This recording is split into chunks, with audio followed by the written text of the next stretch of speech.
Guy Mexan Mamiaka, le ministre délégué à l'Intérieur, vient de séjourner dans la commune de Boué.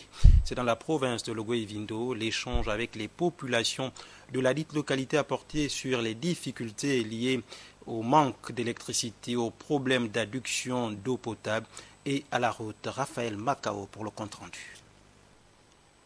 Rythmé par les chants et danses, c'est l'ambiance qui a caractérisé la visite du ministre délégué de l'Intérieur, Guy Mexan Mamiaka, à Saint-Martin, un quartier de la commune de Boué, en proie à des difficultés liées au manque d'électricité, à l'eau et au piteux état de la route. À cette dernière question, le membre du gouvernement a pris l'engagement auprès des populations de lancer dans l'immédiat les travaux d'aménagement de cette voie de communication. Je sais évidemment qu'il y a des problèmes.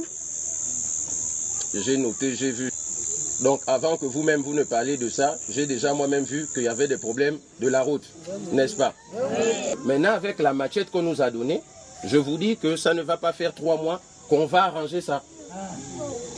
Dans 3 mois, je vais revenir ici et on verra si on n'a pas arrangé la route. Le chômage des jeunes a fait l'objet d'une attention particulière de la part du ministre qui, dans un exercice de pédagogie, a encouragé cette frange de la population à s'approprier le projet Graines initié par le président de la République, Ali Bongo Ondimba. Maintenant, votre responsabilité à vous, c'est de réfléchir et de nous dire ce qui peut être créé, ce que vous voulez faire comme activité pour permettre aux gens d'avoir un revenu. Vous avez entendu certainement parler du projet Graines.